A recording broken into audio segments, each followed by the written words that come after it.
Un tremblement de terre dévastateur comme celui d'Almaty d'il y a 100 ans pourrait-il se produire?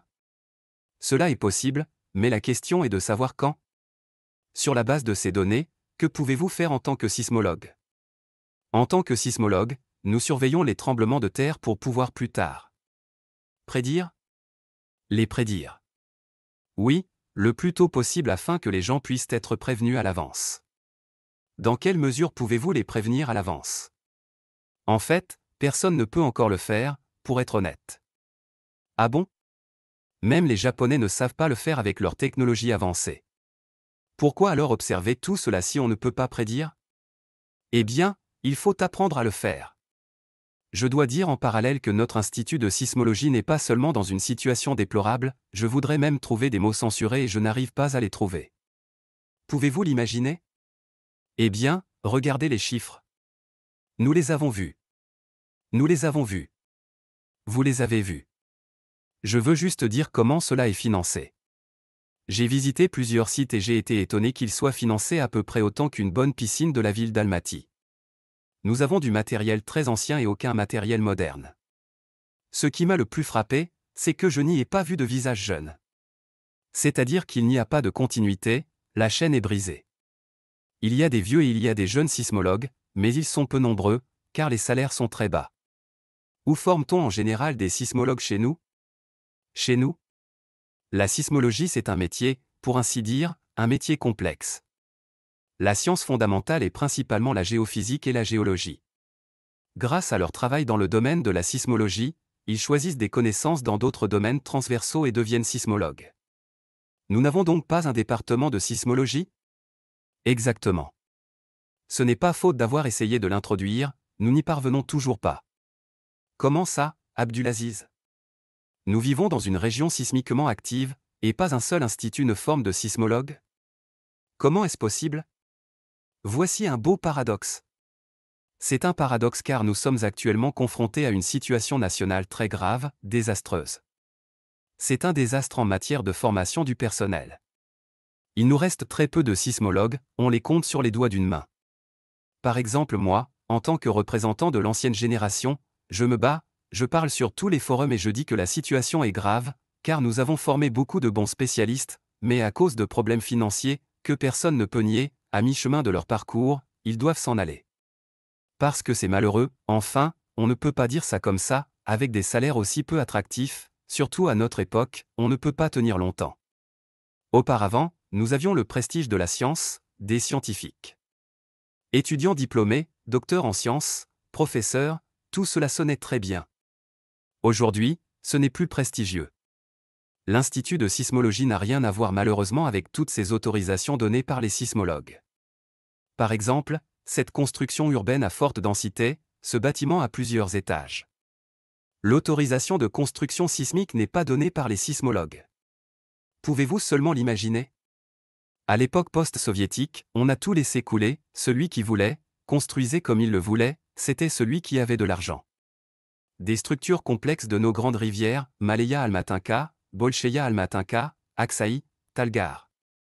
Vous verrez beaucoup de maisons qui se trouvent juste sur la corniche.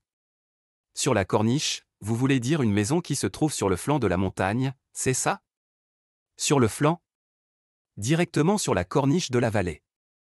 Voici la rivière, voici la vallée. La vallée est escarpée, et plus tard, les berges de la rivière commenceront à s'élever au-dessus de la vallée. Vous verrez ces maisons construites sur les berges escarpées. Ces maisons pourraient donc tomber? Et comment? Eh bien, de tels tremblements de terre ne se sont pas encore produits, mais cela pourrait se produire. Pour que la maison résiste, faut-il faire des pilotis profonds? Il ne faut tout simplement pas construire là-bas. Les berges, ces berges escarpées qui se trouvent dans la partie inondable de nos rivières ne sont pas constructibles. Donc cette rivière se trouve dans une zone sismique. Vous savez, ce sont les premiers canaux d'où proviennent les forts tremblements de terre. Ce sont des failles, n'est-ce pas? Lors de forts tremblements de terre, essayez de comprendre, en général, notre ville d'Almaty et ses environs sont dangereux sur le plan sismique.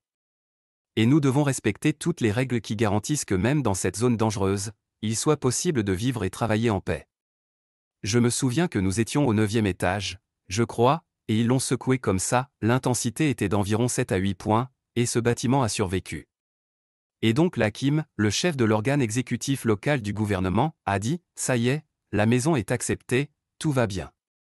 Ça devrait être comme ça? Tout à fait exact. Ça devrait être ainsi. Une commission spéciale. À quand remonte la dernière fois que cela a été vérifié de cette manière? Je ne m'en souviens pas. Avant, je m'en souvenais, mais maintenant je ne m'en souviens plus, je n'y suis jamais allé. Eh bien, la dernière fois. C'est quelle année? Là, je ne sais pas, 1990, 2000, 2010? Je me souviens bien que c'était la dernière fois à l'époque soviétique. C'est très important, je pense. En fin de compte, c'est le travail des Hakima, de l'autorité exécutive régionale, qui est directement lié à la garantie de la survie et de la sécurité des personnes. À cet effet, il est nécessaire de vérifier chaque maison pour les risques sismiques. Vous avez une énorme expérience en tant que sismologue. Je travaille depuis plus de 30 ans dans ce métier. Vous allez toujours au travail, vous avez un super bureau, il semblerait que vous alliez travailler tous les jours avec plaisir, non? J'essaie d'y aller tous les jours, car j'ai des étudiants, j'ai un laboratoire de recherche. Je suis le fondateur du laboratoire du régime des fluides de la croûte terrestre. C'est un laboratoire qui étudie les fluides. Le fluide est la phase liquide, les eaux souterraines, les gaz, qui est un élément très important de tout.